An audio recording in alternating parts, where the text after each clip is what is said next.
Isang magandang araw, tanghali, gabi na naman po sa lahat ng laging nakasubaybay sa ating programa. Dito po sa bahay ni Mr. 721 Catholic.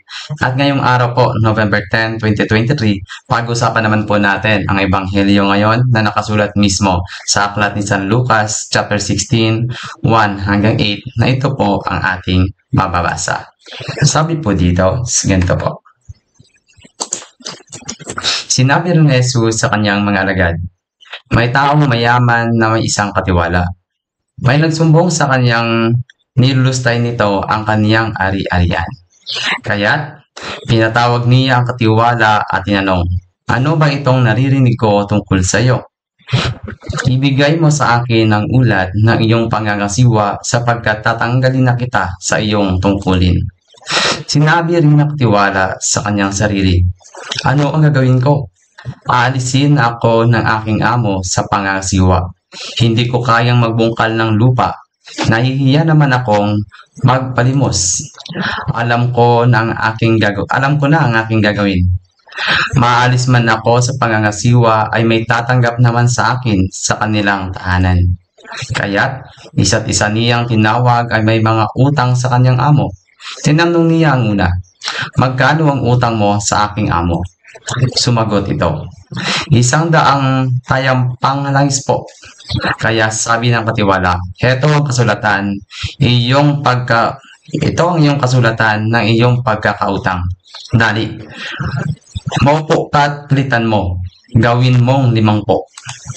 At tinanong naman niya ang isa, ikaw, gaano ang utang mo? Sumagot ito, 100 kabang trigo po.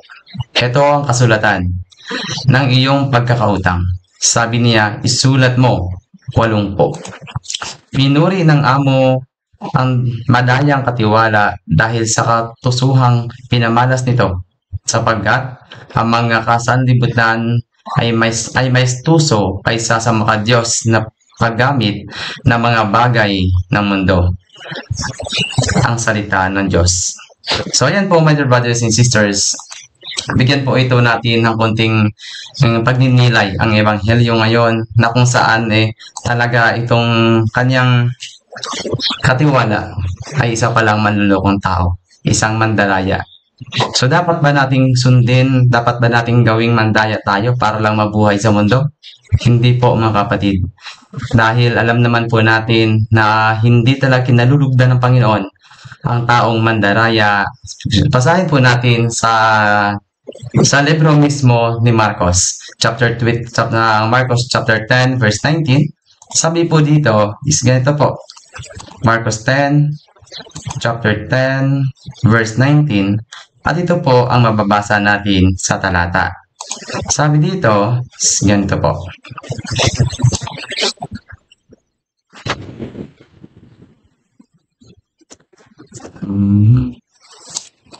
And chapter 9. At ito po ang mababasa natin sa talata. Alam mo ang mga utos ng Diyos, huwag kang papatay, huwag kang mangangalunya, huwag kang magnakaw, huwag kang magsaksi ng walang katotohanan, huwag kang mandaraya, igalang mo ang iyong ama at ina. Napakalinaw po dyan mga kapatid, na sinabi po dyan sa talatang yan, na huwag kang magnakaw. Ang ginawa po ng kanyang utusan ay nagnakaw. Paano po siya nagnakaw? Hindi naman po alam na kanyang amo na siya'y ninakawan. Pero tandaan po natin na kahit ano pong gawin natin, may mata po lagi nakatingin sa atin. Kahit ano po yung gawin nating pagtatago ay talagang lalabas po ito. Tandaan po natin na kahit anuman po ang mga tinakpan, talagang sisingaw po ito.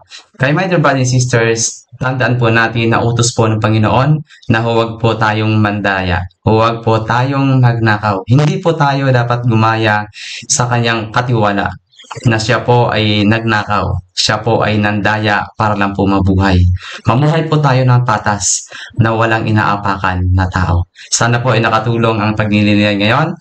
At again, this is Mr. 721 Catholic po, ang inyong lingkod at kapanalig. God bless po sa lahat.